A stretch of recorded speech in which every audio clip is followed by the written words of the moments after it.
Arratsaldeon, eta eskerrik asko guztioi gaur gurekin egoteagatik. Muchas gracias a todos por estar aquí con nosotros compartiendo esta sesión que vamos a dedicar a la inteligencia artificial, ni más ni menos. Presentando a su vez el libro Me robaron el futuro, de la mano de Luisa García Gurruchaga y de su autor César Ramos. La inteligencia artificial. Dos palabras que unidas forman un concepto que yo creo que por una parte nos cuesta interpretar. A primera vista, creo que las dos palabras pueden parecer opuestas o contradictorias. Inteligencia artificial. La inteligencia puede ser artificial. Y sin embargo, por otra parte, sabemos que forma parte de nuestro día a día. Empezando por el dispositivo móvil que todos tenemos siempre bien cerca. ¿Vale? Escuchamos que la inteligencia artificial genera grandes oportunidades para mejorar la vida de las personas. La personalización de la medicina, de la educación, de investigación en general, tecnologías aplicadas. Una gobernanza posible basada en el mejor conocimiento de la realidad promete también la simplificación administrativa. Convertir la información, el dato, en conocimiento para afinar los diagnósticos que permitan combatir desigualdades. Pero también escuchamos y percibimos las amenazas que trae consigo esa misma inteligencia artificial. Destrucción masiva de puestos de trabajo, vigilancia de la población, sesgos en los algoritmos, adicción a dispositivos y a redes sociales, concentración de poder en manos de los gigantes tecnológicos privados y gobiernos autoritarios con capacidad de manipular opiniones y procesos electorales. Un gran consumo de energía eléctrica, con lo que eso conlleva del agravamiento de la crisis climática. ¿Cuál será el papel que juegue Europa ante todos estos desafíos?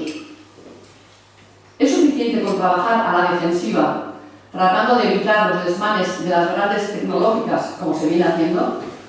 Necesario sí, sin duda, pero ¿es suficiente? ¿Será Europa capaz de abordar y liderar las grandes oportunidades que presenta la inteligencia artificial, regulándola de forma que revierta en el bien general y no quede en manos de potencias económicas y regímenes totalitarios? Es un tema de rabiosa actualidad, que también hemos abordado en el último número de Grand Place, con un artículo de José Luis Martí, La libertad en el mundo de la inteligencia artificial. Muy interesante. Tenemos la oportunidad de poder escuchar a Luisa y a César. Seguro que nos dan luz sobre la cuestión y quizás, creo yo, que nos generarán nuevas preguntas, a su vez. Luisa García Gurruchaga, Luis, ataulana, amiga, asidua a los actos de la Fundación y colaboradora de la revista Grand Place de la Fundación. Participó en el número 2 sobre la democracia, en el número 12, Mujer, Género e Igualdad, en el número 18, sobre educación, mundo en el que es una gran experta. Diputada por Guipúzcoa desde 2023, fue la presidenta del Consejo Escolar de Euskadi y directora de Innovación Educativa del Departamento de Educación con Isabel Celaá. Impulsora del programa de víctimas educadoras, que permitió que las víctimas del terrorismo llevaran a las aulas sus testimonios. César Ramos es diputado en el Congreso de los Diputados, por Cáceres, si no me equivoco. César ha escrito el libro que presentamos hoy, Me robaron el futuro, en el que de forma muy didáctica y desde la visión de su protagonista, Carlota, nativa digital, nos enseña el mundo tal y como ella lo percibe, abordando los temas que nos ocupan esta tarde. Dejo la presentación del currículum de César a Luis, que le conoce bien. La sesión será un diálogo entre los dos, tendremos después tiempo para preguntas por parte de todos y finalmente podremos continuar charlando, como siempre, mientras fumamos unos pinchos arriba de comer. Luis, nahi desunen.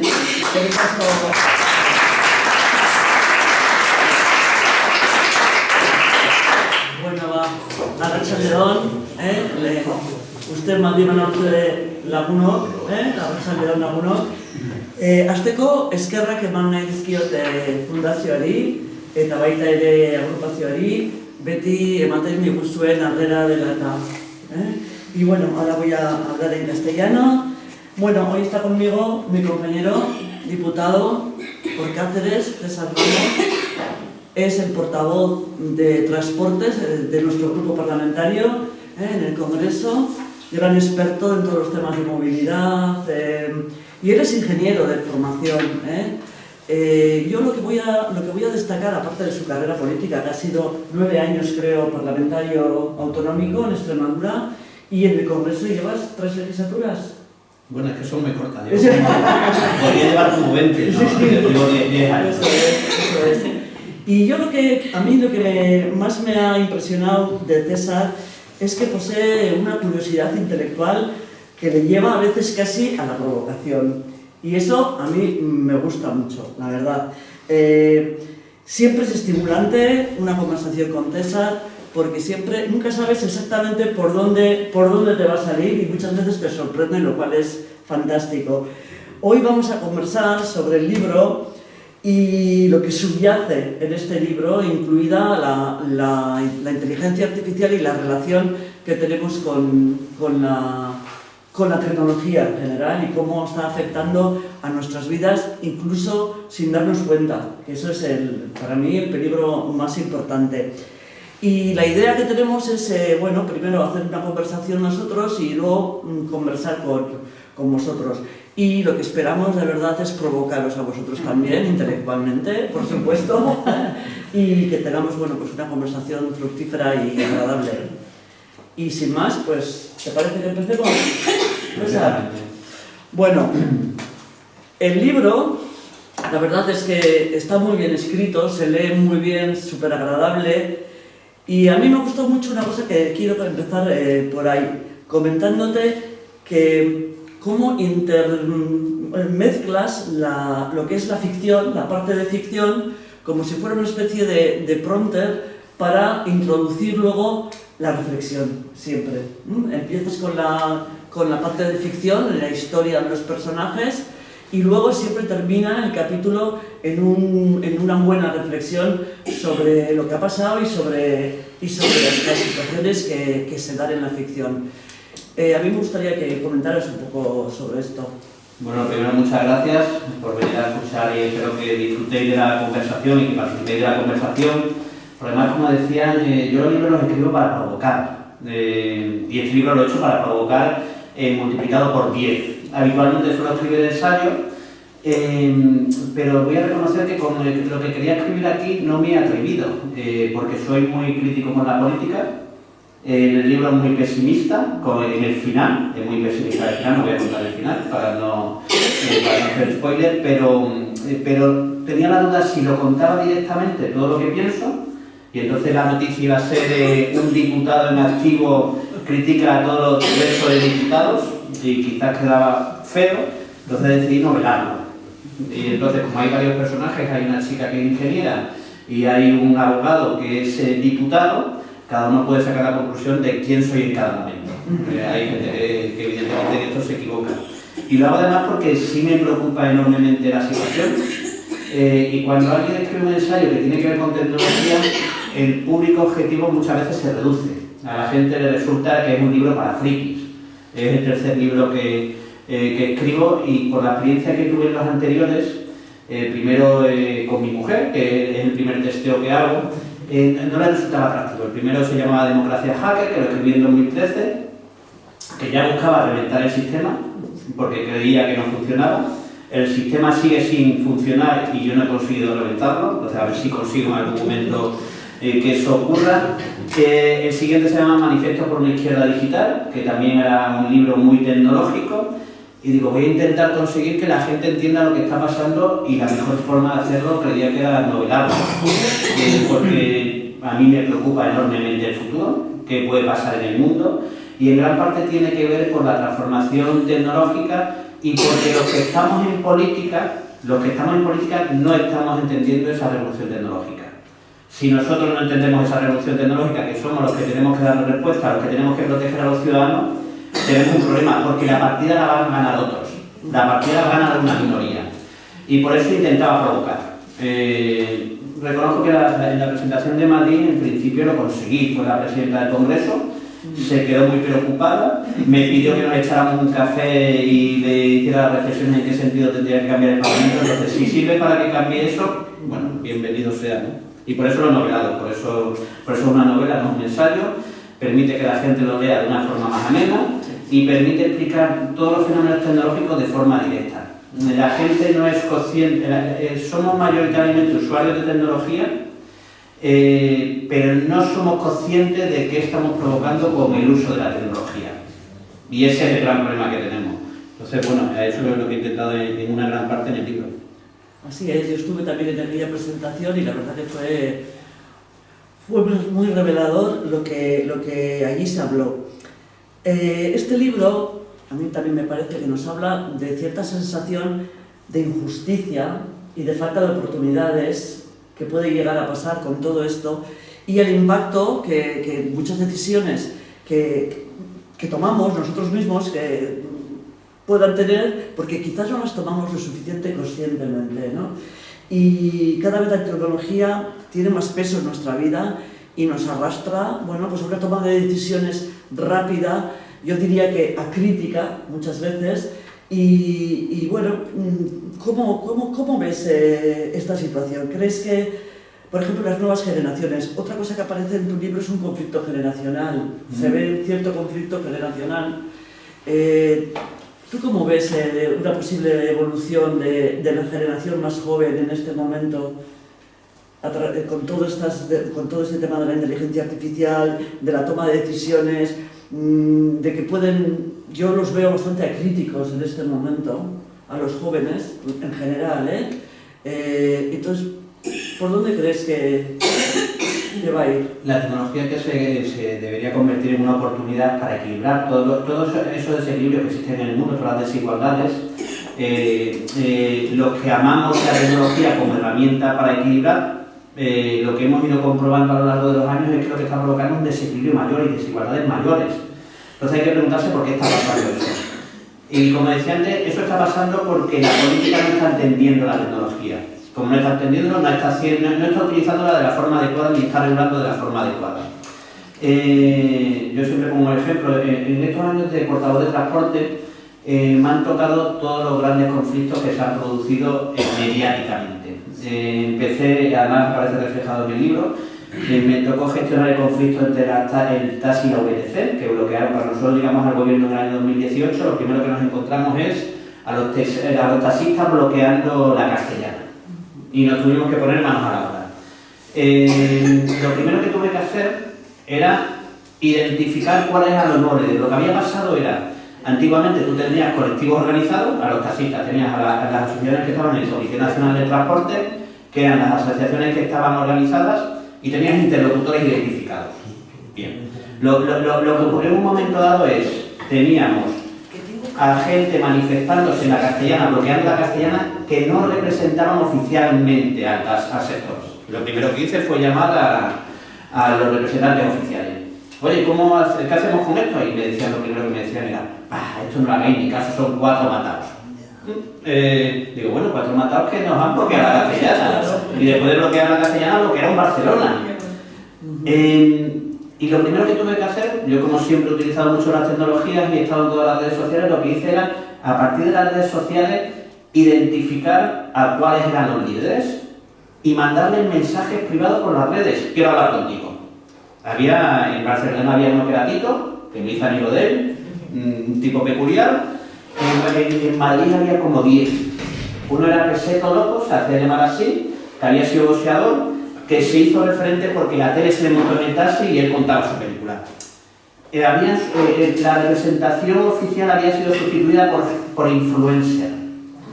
Y o teníamos la capacidad de interlocutar con ellos, o teníamos un problema.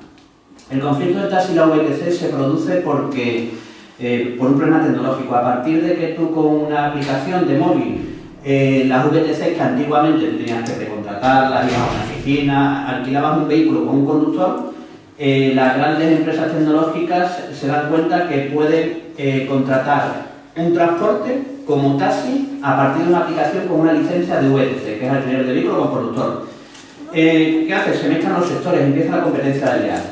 Y la política, como en tantas otras cosas, se da cuenta tarde, cuando ya hay un conflicto, cuando ya provoca el conflicto y cuando ya es muy complicado. Lo que hacemos es regulamos de una forma, en ese momento regulamos. Ese es un problema de la tecnología. Los que estamos en el Parlamento no nos enteramos de qué pasa en el mundo. En cambio, las grandes corporaciones tecnológicas saben al dedillo por dónde va el ritmo. Cómo pueden saltarse, entre comillas, la regulación y adaptarla a sus intereses. Y los del Parlamento nos dedicamos el día allí a intervenir como si fuéramos los mejores del mundo, los más famosos, los que la gente nos conoce en la calle, en el que tal. Es mentira. La mayoría de los que estamos allí no somos conocidos quitando a los 4 que salen en la tele. Y además, el Parlamento funciona de una forma bastante antigua, funciona con una lógica de hace más de un siglo. Y digo de hace más de un siglo, en el que la gente va a visitar el Parlamento como si fuera un museo. No porque crean que es interesante lo que hacemos allí. Y además lo que nosotros hemos demostrado es que no somos capaces de entender lo que está pasando. El conflicto el problema de la vivienda es un problema provocado por la tecnología. Como digo, a mí todos los marrones me tocan a mí. La ley de vivienda me tocó pactarla en un momento, negociarla y sacarla. Y estaba provocada en gran parte porque había un número de viviendas que antiguamente tú la ponías para el alquiler normal. Y entonces tú tenías un inquilino durante 1 año, 2 años, 3 años, 4 años. Llega un momento en el que alguien hace una aplicación y a partir de la aplicación puede poner su vivienda para alquiler turístico por días, de forma fácil, recibiendo recursos, y lo que hace es sacar un montón de viviendas del mercado del alquiler tradicional y el precio sube exageradamente. ¿Cuándo nos dimos cuenta los políticos? Mucho tiempo después, cuando ya había un conflicto, cuando había un problema muy gordo y no se podía, y la regulación era mucho más compleja. Por eso digo que yo soy muy pesimista con todo lo que está haciendo, porque como no estamos entendiendo la tecnología, no la estamos aprovechando, lo que tenemos que aprovecharla para el beneficio de la mayoría, que es para los que estamos en el Congreso, estamos para eso. ¿Qué ocurre? Que puede pasar lo que pasó en Argentina, cuando el sistema no te funciona, la gente lo que busca es reventar el sistema. Y eso es lo que le pasa a la gente joven. La gente joven se da cuenta que el sistema este maravilloso, que nosotros decimos, oye, los diputados salimos allí, nos decimos lindezas todos los días, pero no les servimos. Y estamos perdiendo la perspectiva. Pero la tecnología también te sirve para darte superpoderes. Yo me he traído aquí, para regalar a los Pedro Sánchez con el Congreso, porque explica muy bien que el que es capaz de entender la tecnología y utilizarla le da superpoderes. Yo reconozco que a mí la tecnología me da superpoderes. Esto de aquí, antiguamente, hace unos años, podías tardar en hacerlo. Si lo podías hacer, muchos días, meses incluso. Primero en el diseño y después en la fabricación. En el diseño pude tardar 1 hora como mucho, como muchísimo, 1 hora, ponerlo y tal y cual, y tengo una impresora 3D, y lo imprimí en la impresora 3D, y esto que antiguamente solo lo podía hacer el que tuviera una fábrica, yo lo puedo hacer. Yo me dedico el día a hacer vídeos con perritos voladores y de todo tipo que me permite la inteligencia artificial. ¿Qué ocurre? Que a día de hoy se va a producir una brecha entre aquel que sabe utilizarla y el que no.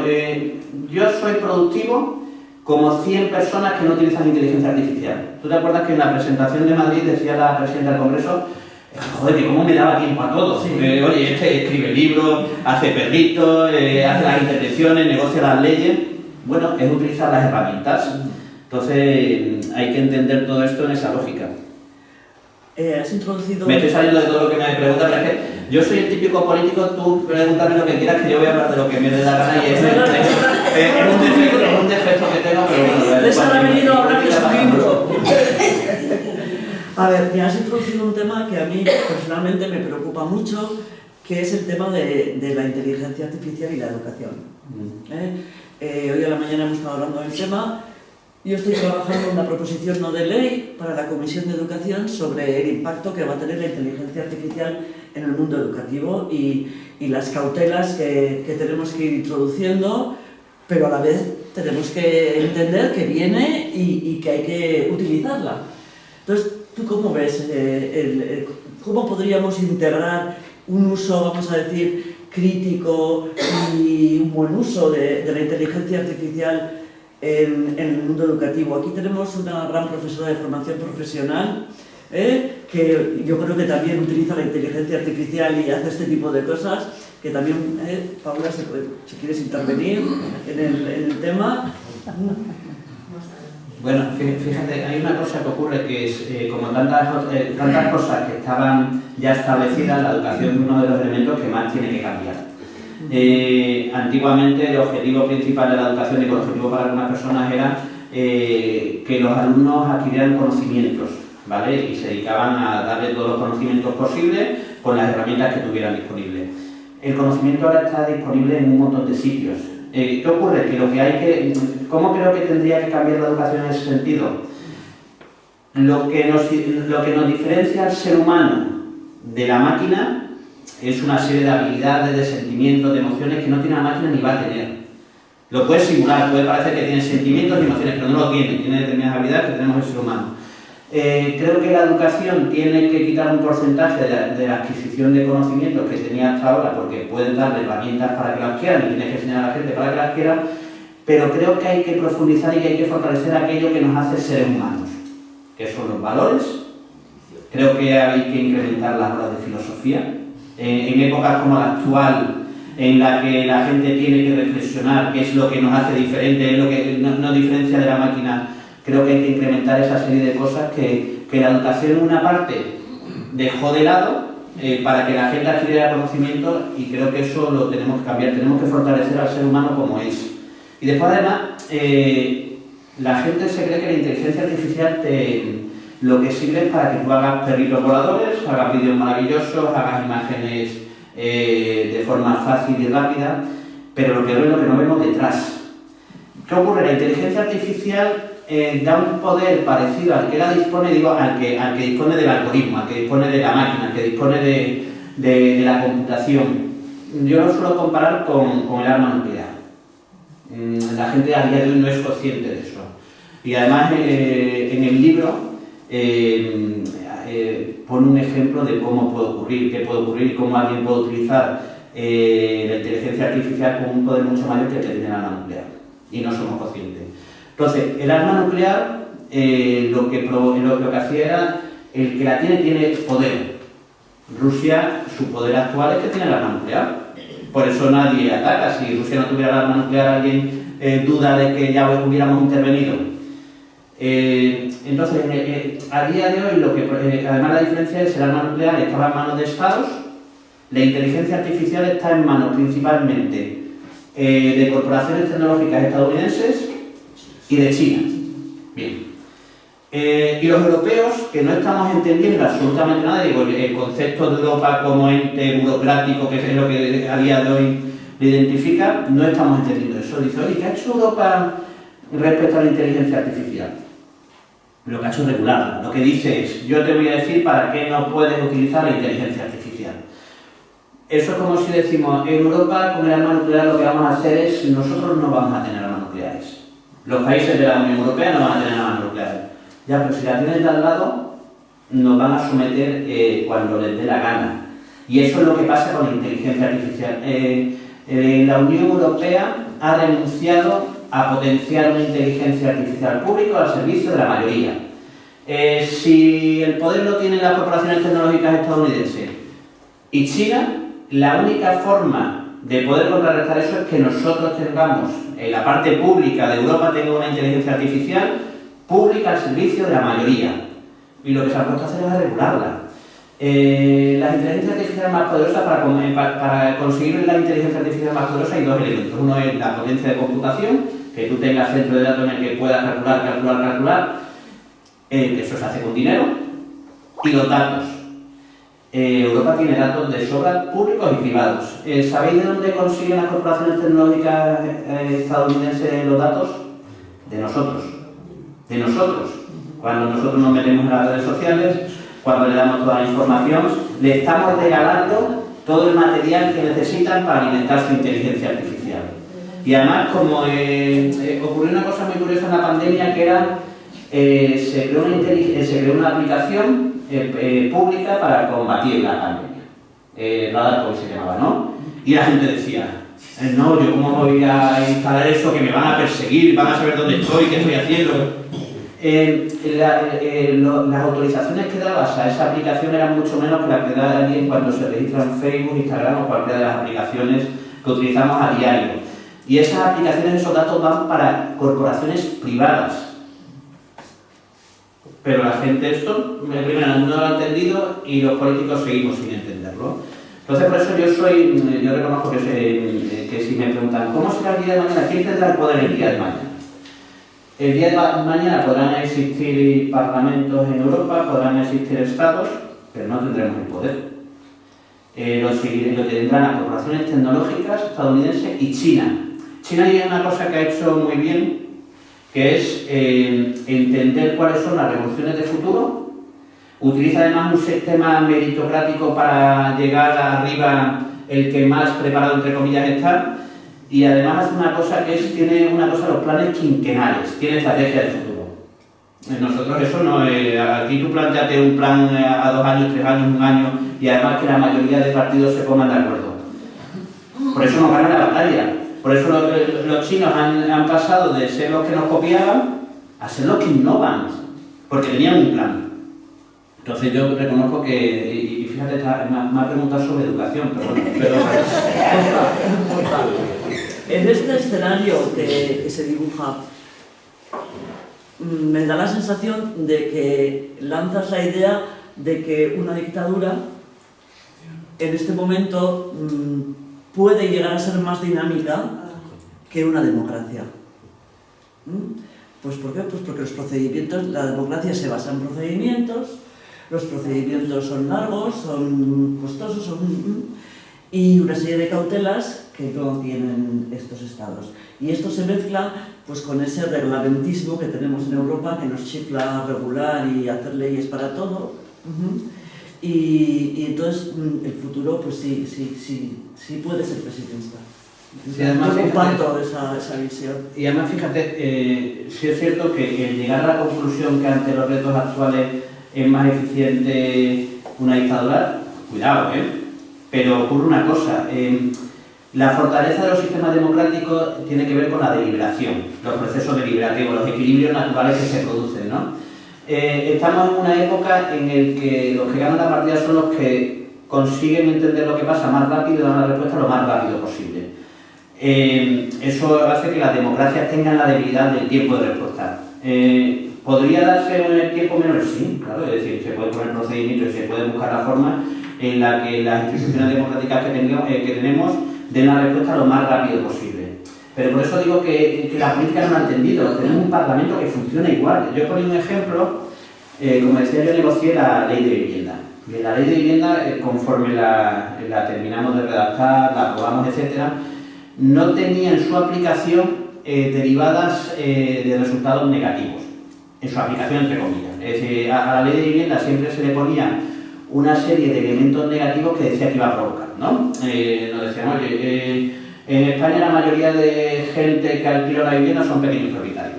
Bien. Lo que hicimos, evidentemente, es no penar al pequeño propietario. La ley de vivienda no se aplica de la misma forma en el pequeño propietario, en el que no le afecta mayoritariamente, que el gran propietario.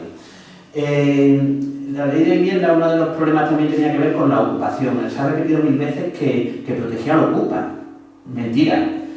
¿Qué es lo que nosotros, y tuvo el efecto negativo de todas aquellas cosas que no llevaban incluida la ley de vivienda? ¿Por qué?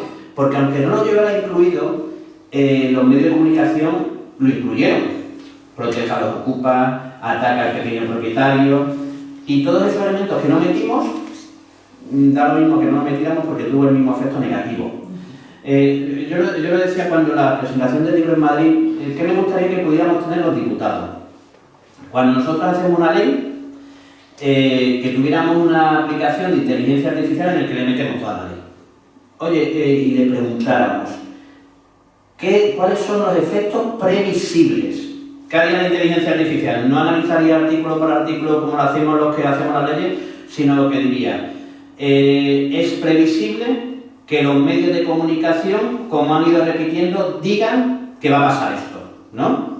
Y que nosotros con pequeñas modificaciones que hiciéramos en la ley, nos dijera la aplicación de inteligencia artificial la predicción de futuro.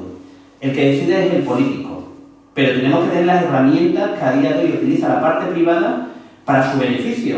¿Qué ocurre? Que nosotros no estamos utilizando las explicaciones que tiene la parte privada para el beneficio de la mayoría. No, allí el foco lo ponemos en eso, las intervenciones. Es más, el tiempo de respuesta. A este presidente se le critica muchísimo el que haga reales decretos ley permanentemente. Los reales decretos ley, que son leyes que apruebas por urgencia, se aplican en el momento que se aprueba en el Consejo de Ministros y después lo tienes que convalidar. Bueno, es que yo creo que a día de hoy lo que habría que hacer es, la mayoría tenía que ser con esa dinámica. ¿Alguien se piensa que cuando la pandemia para confinar a la gente hubiéramos hecho a partir de una ley? Oye, venga, vamos a debatirlo, si la confinamos, ¿no? Todavía no habíamos aprobado la ley para confinar a la gente. Entonces, los tiempos de la política actual no permiten dar las respuestas que necesitan los retos actuales. Entonces tenemos dos problemas respecto a la dictadura. Primero, no entendemos los cambios y no somos capaces de darle el ritmo adecuado a esos cambios. Y o somos conscientes, o esa dictadura, sea la dictadura de países o sea la dictadura de empresas tecnológicas privadas, nos va a someter.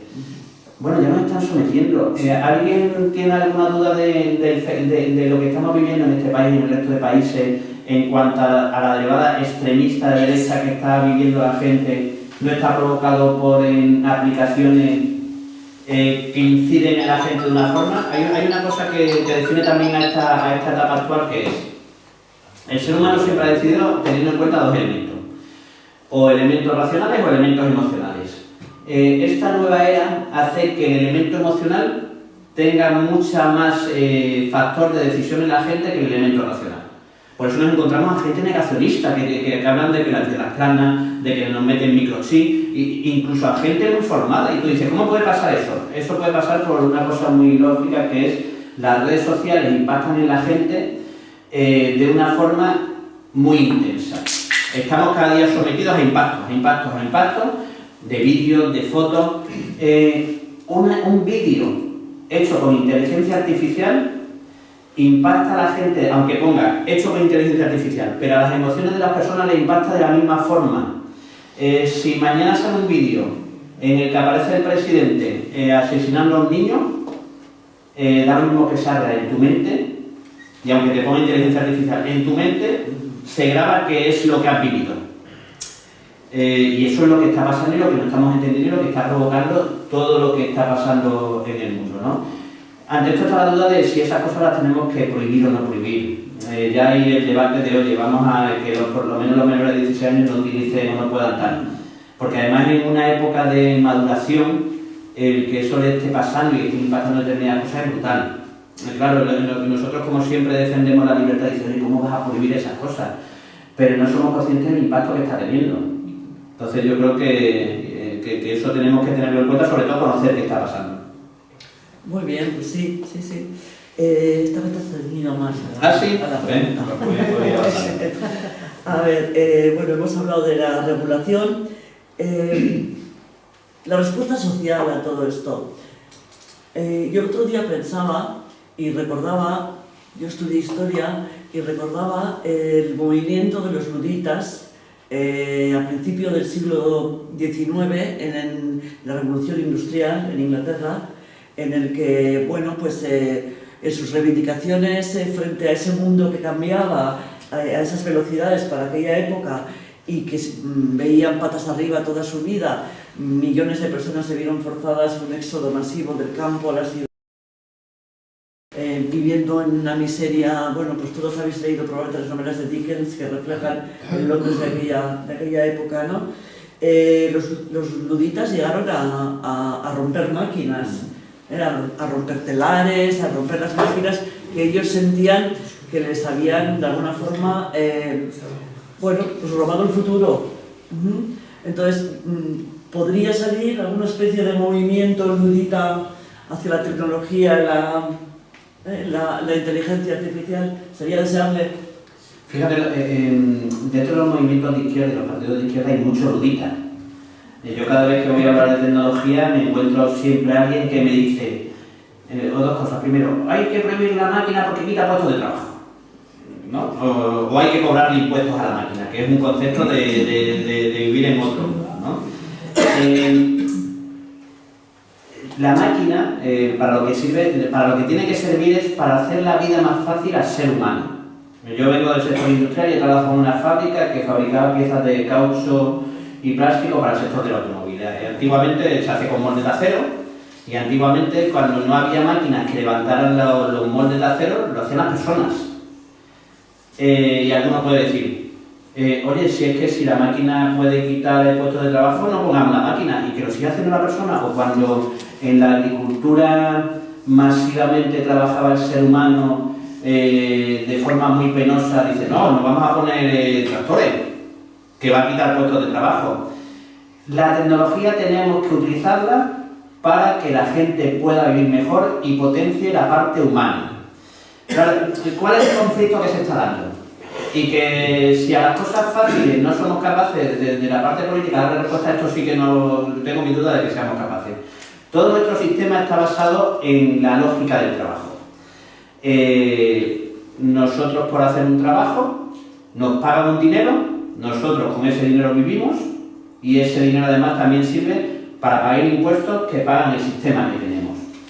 Claro, si eliminamos el trabajo, desaparece todo ese concepto que se ha ido creando durante años. ¿Qué ocurre? Que la política no está sabiendo plantear un nuevo modelo. No está, y lo que hace además es decir, oye, como no soy capaz de plantear un nuevo modelo, lo que hago es mantener lo que está. Oye, vamos a intentar que no haya máquinas, o que las máquinas no quiten muchos puestos de trabajo. Vamos a intentar que los robots paguen impuestos. No, cambiemos el sistema. Si tenemos la posibilidad de que cosas que hace el ser humano lo puede hacer la máquina, vamos a verlo.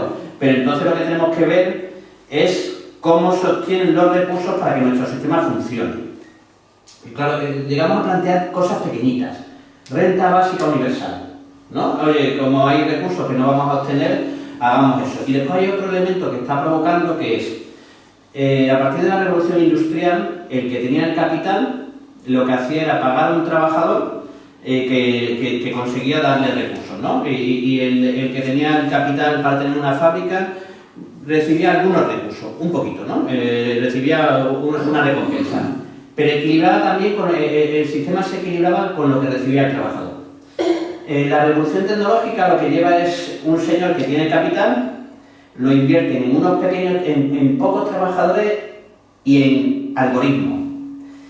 Y ese equilibrio que había antes entre lo que recibía el que tenía el capital a partir de la fabricación y lo que pagaba se ha disparado. Claro, por eso el desequilibrio es tan grande. Por eso, si a mí me dice, si tú quieres invertir, ¿qué prefieres invertir? ¿En una fábrica o en un algoritmo que te multiplica por mucho lo que tú inviertes? Lo que pasa es que son muy pocos los que invierten en el algoritmo que funciona. Y además la lógica de la revolución industrial ha cambiado. Pero no somos capaces de cambiar el chip. Bueno, hay mucha gente que está reflexionando sobre, oye, ¿cómo superamos el sistema capitalista que teníamos cometiendo estas cosas? Pero, claro, para cambiar esto lo tiene que hacer la política. No somos capaces de ponernos somos capaces de ponernos de acuerdo en el Congreso en muy pocas cosas. ¿Os imagináis una cosa tan compleja? Y además ocurre una cosa, la política lleva a cabo aquellas revoluciones o lleva a cabo aquellas políticas que la gente entiende como necesidad. Todas estas fricadas de las que hablo, mucha gente no lo entiende.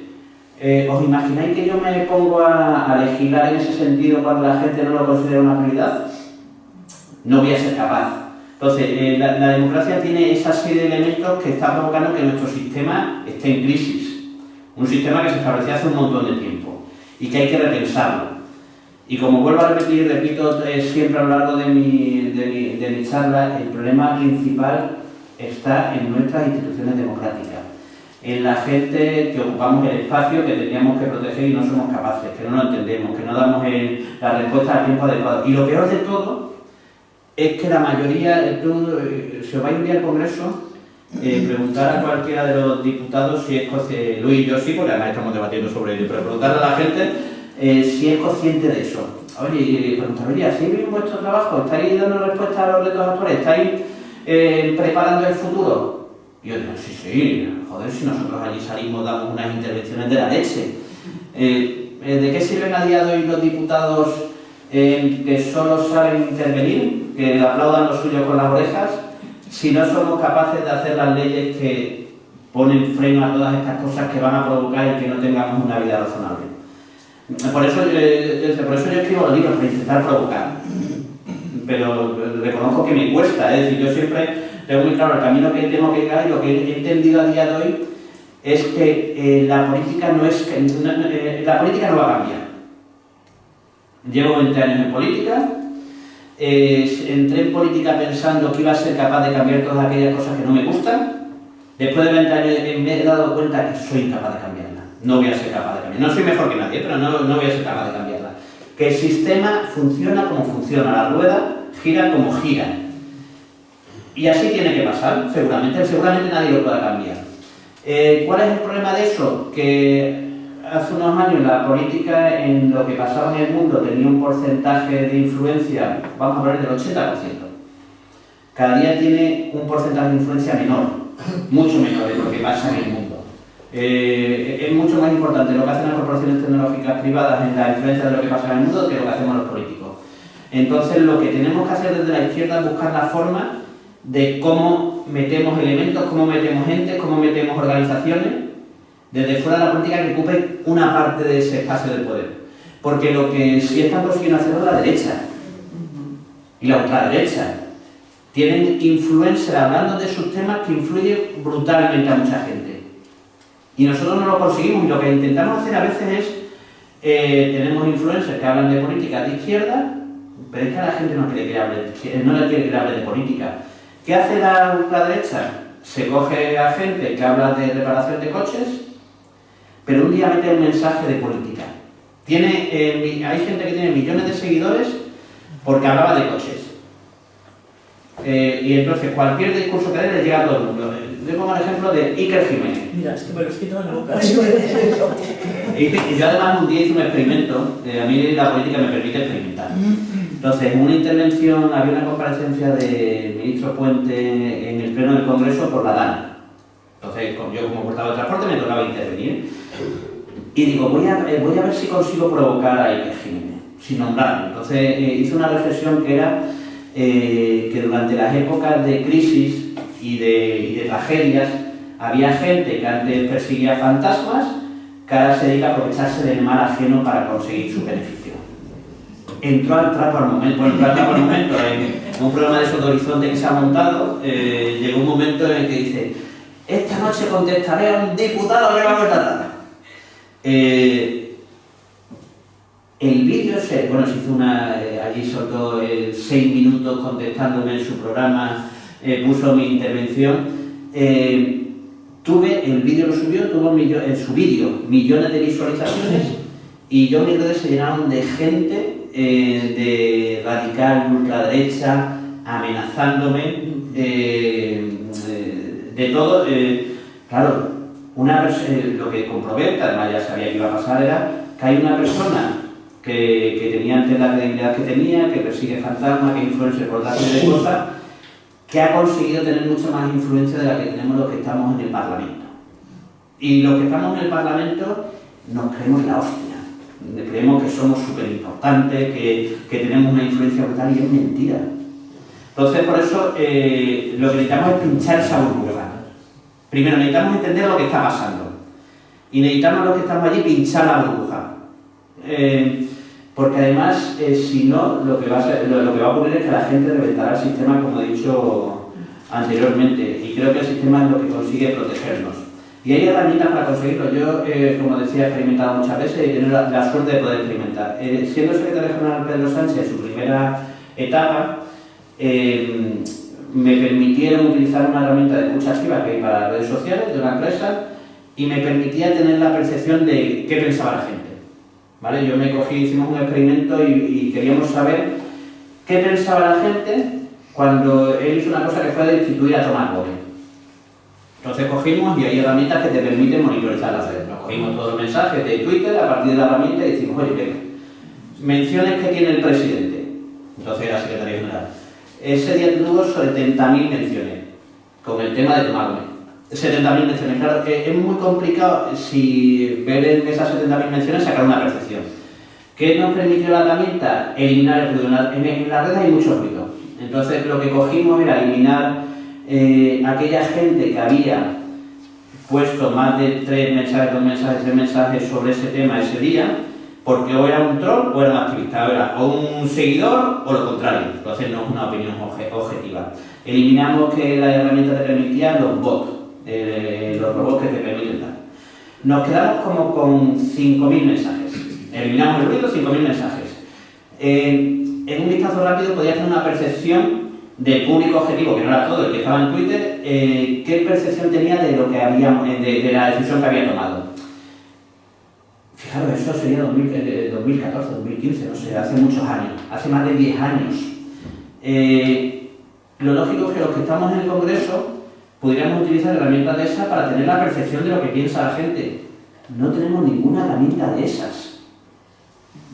Tenemos asistentes que nos ayudan a sacar el billete de tren. Está muy bien. Pero no nos da el valor de lo que necesita la gente de nosotros. Y por eso creo que tenemos un verdadero problema con nuestro sistema. Creo que no va a cambiar, pero yo espero que con estas reflexiones algo permite influir. Pues sí, la verdad es que un poco la pregunta, y yo creo que esta sería la última. Sí, para que además la gente... dejamos paso a... Además, después de todo lo que hemos provocado, aquí la gente no interviene para... A mí me gustaría, ya para terminar, comentar, bueno, pues que vivimos en tiempos de muchísima incertidumbre. Hace ya unos cuantos años, ¿no? Vivimos en una época de posmodernidad, de posverdad, de muchísimas cosas. Entonces, ¿cómo los sueños, las esperanzas, los objetivos que nos ponemos, pues mucha gente empieza a no cumplirse? Tiene mucha gente la percepción generacional de que su vida va a ser peor que la de sus padres o madres.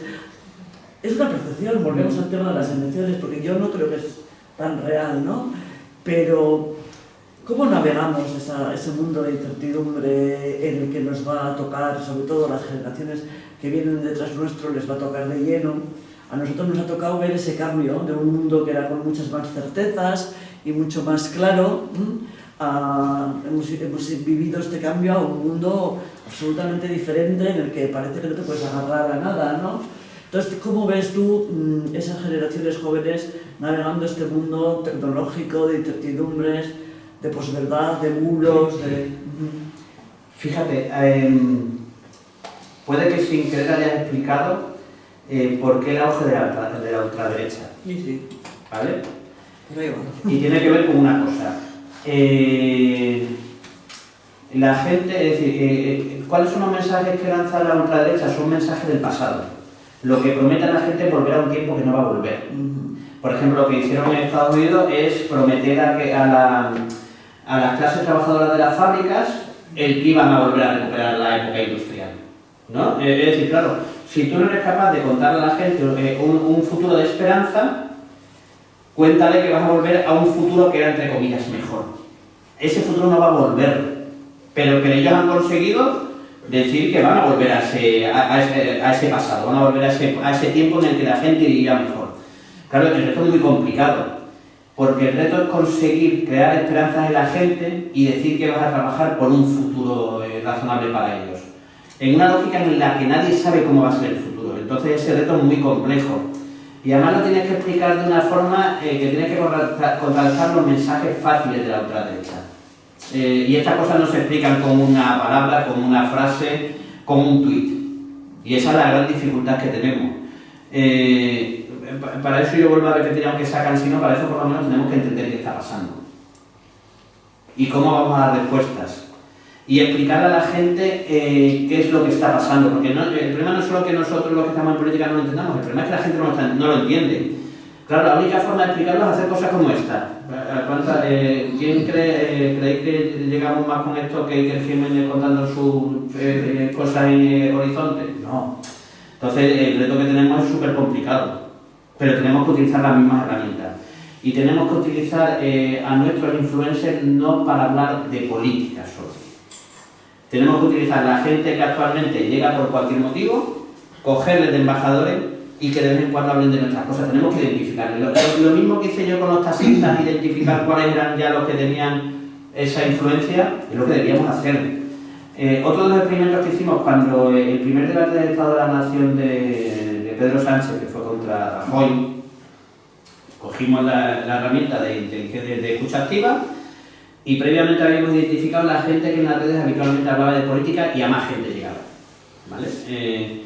Y lo que hicimos era, habitualmente lo que hubiera hecho el PSOE era coger mensajes, pasárselo a los militantes del PSOE y que los militantes del PSOE lo difundieran, lo retuitearan. Que eso hubiera quedado en el círculo pequeño. ¿Qué nos cogimos? Nos cogimos los perfiles de la gente que habitualmente hablaba de política y que llegaba a mucho público, que eran perfiles principalmente de periodistas. Y cogíamos aquellos mensajes que hablaban bien de la intervención de Pedro y era lo que movíamos en los activistas.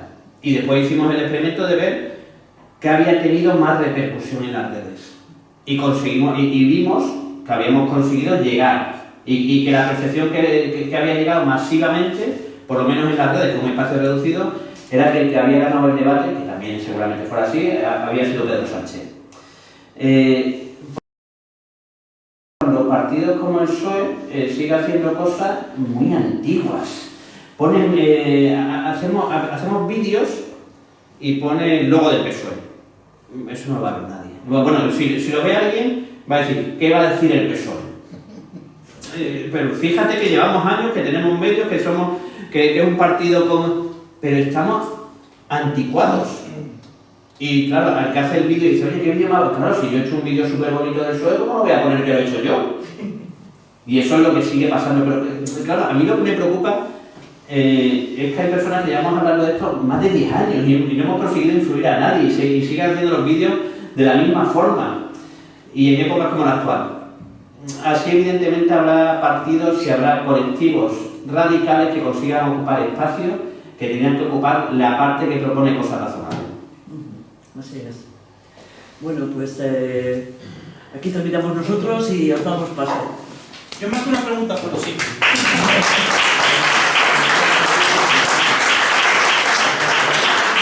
Utilizan estos medios, es que nosotros también tenemos que aprovechar los medios que hay actualmente para hacer llegar ese mensaje a la ciudadanía. Porque muchas veces le damos muchísimas vueltas, intentamos vender el mensaje lo más técnico posible, lo más bonito posible, todo lo que conseguimos con estas leyes, lo que mejoramos, lo que no, y al final, a día de hoy, la ciudadanía, con todos los mensajes que vemos, todos los vídeos que vemos en redes, con toda la información que tenemos ahí, que nos quedemos con un solo mensaje es muy difícil. Entonces yo creo que lo que nos falta muchas veces es simpleza. Lanzar un mensaje claro, mediante estos medios que tú decías, pues gente que consigue llegar a más gente vendiendo coches, hablando de naturaleza o surfeando, y utilizar a estas personas que son altavoces para poder hacer llegar ese mensaje. No hacer unos vídeos impresionantes hablando de nuestra gestión política, porque eso no lo va a ver ni mi padre a la hora de comer. Entonces, yo creo que la clave es esa, entender lo que la gente consume y subirnos nosotros a la ola, más que quejarnos, subirnos y aprovechar esos medios. Fíjate, y eso que yo creo que el presidente sí entiende esas cosas, por eso abre determinados debates y él lo hace, pero a mí me da la sensación que es él el que se carga la espalda de todo eso, ¿no?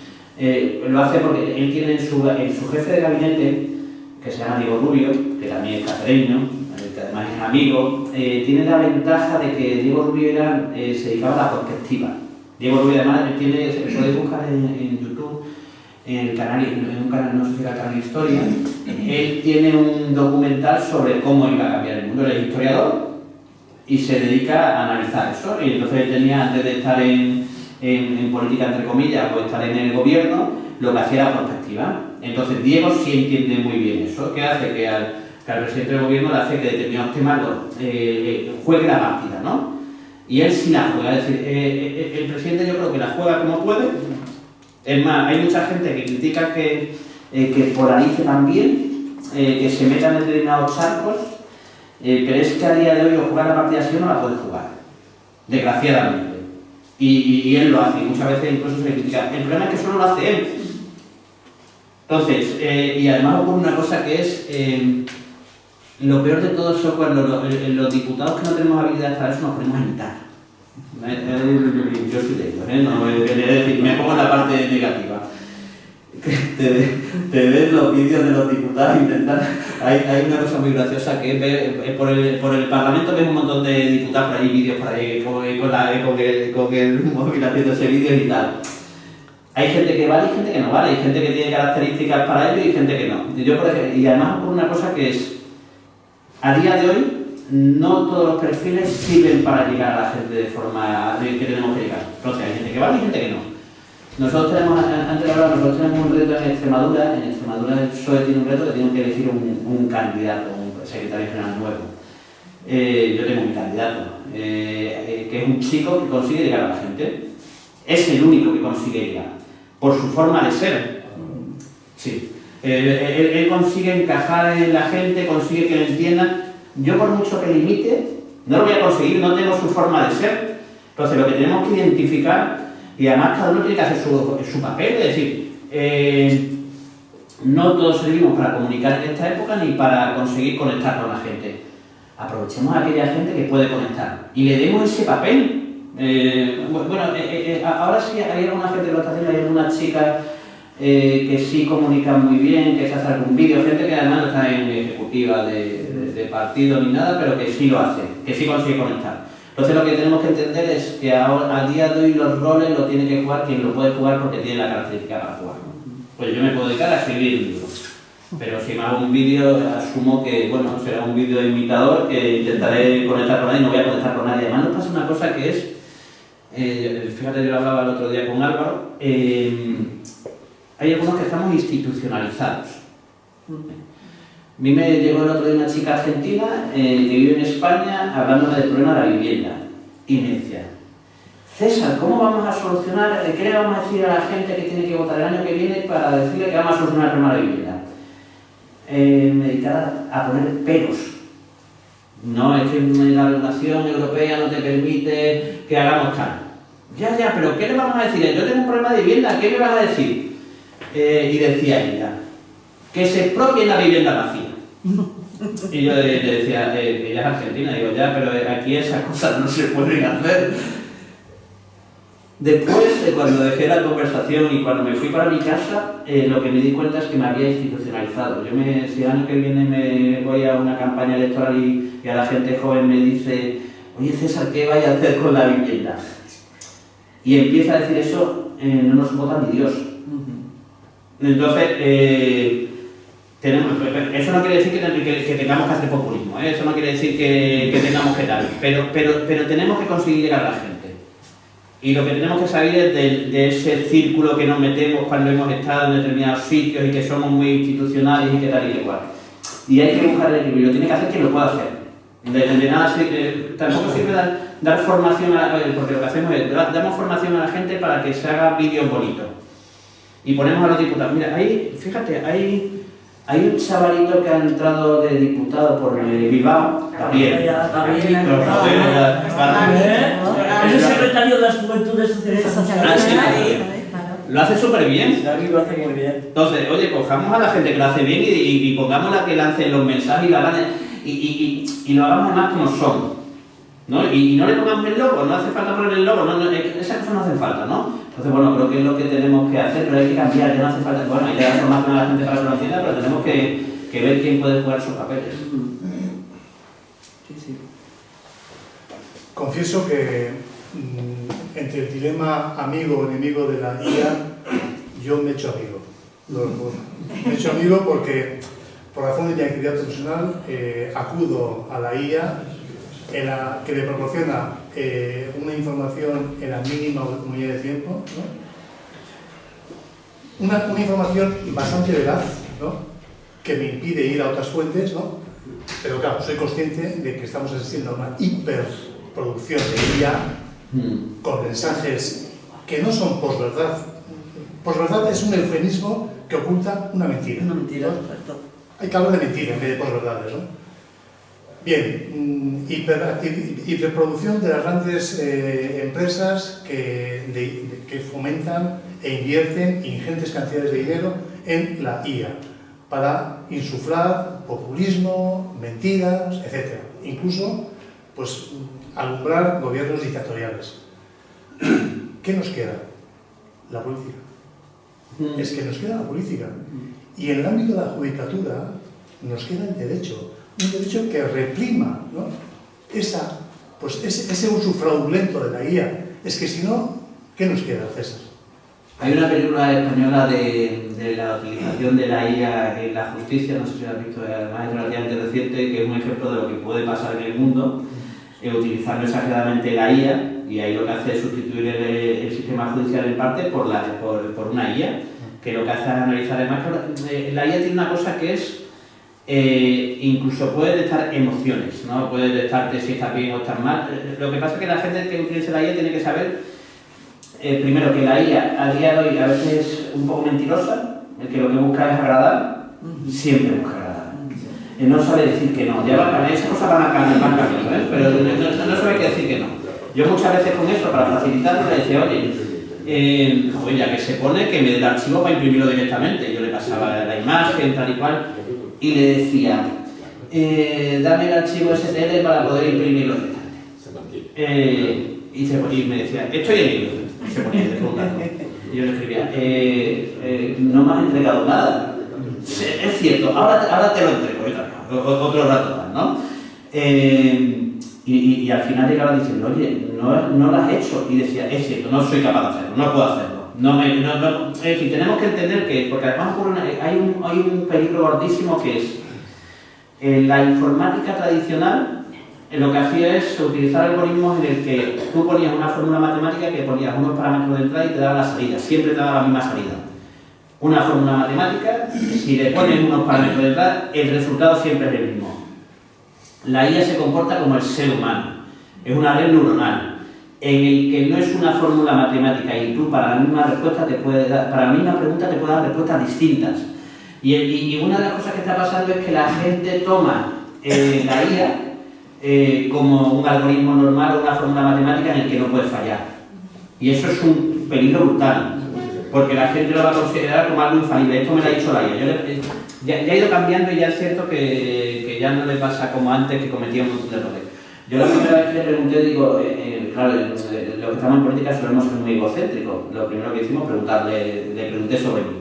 Oye, háblame de César. Yo eso no lo he hecho todavía, pero lo voy a hacer. Y ya ha cambiado, ¿eh? Y me decía que tenía 2 hijos. Y yo digo, bueno, a lo mejor los tengo y no los conozco, pero no, que yo sepa, no tengo ningún hijo, ¿no? Entonces, claro, el problema es que la gente lo tome, la IA, y además después ves una cosa que esas derivadas son brutales. La IA te conoce, como la vas alimentando, la IA te conoce más. Conoce tus preocupaciones, tus sentimientos, tus emociones. Fijaros, hay un programa, hay un caso de un chico que se suicidó, se había enamorado de una IA. Porque además, claro, alguien que te agrada, que sabe cómo vas a responder, lo que necesitas y tal, y que te da lo que tal, imagínate. Y alguien ya había hecho un programa para una relación a partir de como una IA. Joder, y fíjate que pasen esas cosas y nosotros no las regulemos. Es que luego digo que tenemos un problema gordísimo. Y el muchacho se acabó suicidando. Pasó creo que hace varios meses en Francia. Y entonces, bueno, nos va a sustituir después por una cosa que es, yo voy a reconocer que las máquinas me fío mucho. Yo siempre, hoy lo debatía, a mí los vehículos autónomos me encantan. Pero si tú le preguntas a la mayoría de aquí, ¿quién se montaría en un vehículo autónomo? Que la mano que se ve, o quién no se montaría, venga, vamos a hablar, ¿quién no se montaría? ¿Quién no se montaría? Y es más habitual de lo que parece. ¿Tú qué prefieres? Tú dices, oye, yo voy a coger un coche, al mismo precio. Un coche, uno que me va a llevar un conductor y otro que me va a llevar una máquina, una inteligencia artificial. La mayoría de gente cogería el de conductor. Sí, eso es para hablar. No, pero digo, eso uno se fía de uno mismo, pero no, yo hay que elegir entre un conductor humano o una máquina. La mayoría elegiría el conductor humano. Evidentemente una máquina, tú coges un coche que tiene, tú te pones todas las orejas, todos los oídos, todos los ojos que quieras. Va a tener más capacidad de respuesta que un ser humano. Muchísimo más, tiene más elementos, tiene más sensores, tiene más cosas que puedan responder. Digo, cuando esté todo pulido, porque hay un elemento que dice, oye, tiene que estar conectado al 5G y el sitio que no hay 5G y nada, pero bueno. Pero digo, y no sé por qué decía esto, pero bueno, yo elegiría siempre la máquina. El problema es que va a llegar un momento en el que la gente, bueno, yo veo a mi mujer conversar con Gemini permanentemente, que me ha sustituido por ella, le pide consejos, ya por suerte de esas inteligencias cuando le preguntas por cosas de la salud, dice, pero no os puedo dar consejo, tienes que ir a un profesional y tal y cual. Pero no, seguro que os habéis encontrado un montón de gente que se dedica al día a hablar con la inteligencia artificial. Entonces, bueno, hay que saber utilizarla para lo que tiene que utilizarla. No tengo mis dudas si hay que ponerle freno o no hay que ponerle freno, por las cosas que pasan, pero viendo lo que está ocurriendo, sobre todo, por ejemplo, con las redes sociales, como ha dicho el presidente, pues a lo mejor hay que hacer algo. Más cosas. La película sería la If, de Joaquín Phoenix. No me acuerdo de española, Que se enamora de una máquina. No. Entonces, hay una que es Her. Hay una que es Her, que es un escritor que se enamora de una máquina. No, pero esta es una película que tiene un año, que es española, que sustituyen el sistema de justicia por una inteligencia. Entonces lo que hace es valorar a la gente teniendo en cuenta, a la hora de soltar a alguien o de condenar a alguien, lo que hace es valorar teniendo en cuenta una serie de parámetros. Oye, esta tiene una serie... Bueno, a día de hoy la inteligencia artificial están utilizando muchas empresas para ver si contratan a alguien o no contratan a alguien, si echan a alguien o no echan a alguien. Y bueno, hay cosas que puede dar, pero hay riesgos muy grandes. Los autónomos no están porque los seguros no somos capaces. ¿Alguna reflexión más? Crítica, propuesta. Yo creo que tiene una utilidad enorme la inteligencia artificial. Independientemente de la influencia más o menos dogmática o tendenciosa que pueda tener la fuente de una noticia, ¿qué novedad hay respecto a lo que antes nos informábamos del periódico tal, del catecismo, de los tres libros rojos de Mao? Todos tenían una tendencia, y estos también. Pero para preguntar asuntos objetivos, por ejemplo, ¿cuáles son las películas francesas de tal a tal año que ganaron el premio de Cannes?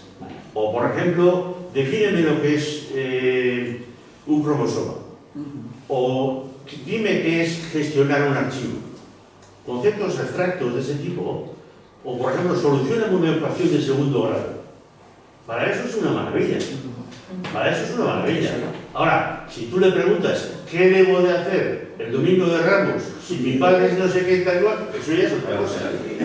Pero para buscar un conocimiento objetivo, por cierto, habéis dicho que la enseñanza debe de procurar insistir más en las actitudes y menos en los conocimientos. Me parece escandaloso que digas eso.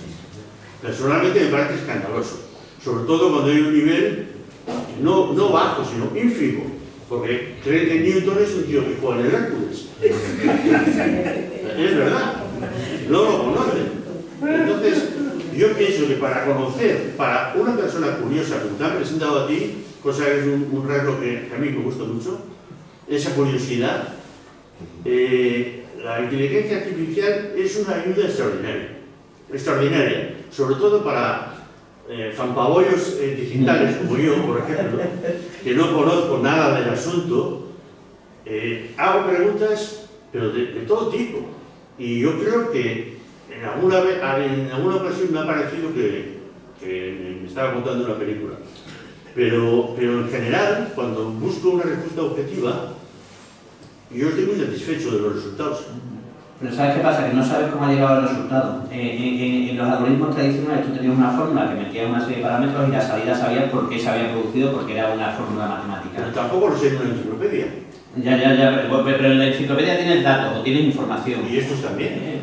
Pero tú no sabes por qué ha llegado al resultado que ha llegado. Es decir, es como un ser humano en el que tú dices, oye, ¿por qué esa y no por esa? ¿Vale? No puedes saberlo. Pues a la inteligencia artificial le pasa lo mismo. La inteligencia artificial es una red neuronal en la que tú la alimentas de un montón de información. Y llega a sus conclusiones sin saber qué ha pasado en el medio. Y por eso, además, a una misma pregunta te puede dar respuestas distintas. Y tú dices, claro, como una misma pregunta puede darme respuestas distintas. Yo la inteligencia artificial la comparo como si tú pones ahí, ¿alguien puede aprobar un examen de matemáticas sin saber matemáticas? Sí. Estudiándose todos los exámenes posibles. Había gente, yo estudié ingeniería, había gente que se estudiaba todo lo posible. No sabrá matemáticas. La inteligencia artificial en parte se comporta igual. Lo que le has hecho, le has metido todos los exámenes de matemática posible. Él no sabe el resultado porque te lo da porque se le ha aprendido todo de memoria. Pues, pero no sabe cuál es la fórmula que ha utilizado. Entonces, y además pasaba. Ya va pasando menos, pues yo creo que se le define como espejismo que tiene la inteligencia artificial, que es cuando, por ejemplo, cuando yo le pregunté si que hablara de mí, me decía que tenía 2 niños. ¿No es cierto? Ya, yo digo que acierte siempre. No, yo digo ya. que es muy útil. Sí, por supuesto que sí. Pero siendo consciente que a veces se equivoca. Hombre, claro. Y que no es objetiva. No, pero tampoco las enciclopedias de antes. O sea, no eran así. Ni un libro de cualquier materia que tú me cites era absolutamente objetivo. Era subjetivo del autor. Y aquí, pues serán los los chinos, los que estos que han pasado de Deng Xiaoping al tío este, o será quien sea, será una persona o un grupo de personas. Y hay una composición subjetiva de la información. Pero eso no es distinto de lo de antes. Lo que más preocupa es que digas que la educación no debe cambiar y que no... Yo ahí quiero comentar. Me afirmo en ello. Mira, yo te voy a contestar un poco desde mi punto de vista de mi trayectoria educativa. El problema no es que no haya que trabajar los conocimientos. Por supuesto que hay que trabajar los conocimientos. Solo faltaría. No he dicho eso. Que los conocimientos los puedo adquirir por otra parte. Los conocimientos los tenemos que trabajar de una forma integral, trabajando actitudes y valores que siempre van unidos a esos conocimientos. Los conocimientos no son asépticos, no son neutrales, no son imparciales. Hay que trabajarlos desde potenciando, vamos a decir, el pensamiento crítico, potenciando el que tú seas capaz de poner en cuestión los datos y encontrarlos por ti mismo en otro sitio. Todo eso. O sea, lo que no podemos ser somos enciclopedias parlantes, que es lo que antes nos hacían, aprendernos de memoria. Entonces, cuando hablábamos de los conocimientos, estábamos hablando de eso, quizás no nos hemos expresado bien, pero iba por ahí. El espíritu crítico, por supuesto. El fiarse de los datos objetivos, por supuesto. Pero decir... Pero eso hay que enseñarlo en la escuela. Claro, pero hay que adquirirlo también. Por supuesto. Entonces, esa adquisición... Pero no quedarte ahí, hay que dar un paso más con los conocimientos. Vale. Que es llegar a la competencia, es meter el factor humano. Eso es lo que queríamos decir, que probablemente no nos hayamos expresado bien. Pues yo lo habré entendido mal. A ver. No, yo iba un poco en la misma línea de lo que acabáis de comentar, que una cosa son los datos objetivos, pero lo que estamos viendo es que los chavales de hoy en día, y lo digo como madre de un niño de 16 años, es que al final se dedican a ver un montón de vídeos de TikTok, de Instagram, de todas las redes sociales, pero están perdiendo la capacidad de pensamiento, de ellos ven un vídeo y de preguntarse por qué se ha dicho eso y no se ha dicho esto otro, y es que lo peor de todo es que no hacen esa reflexión.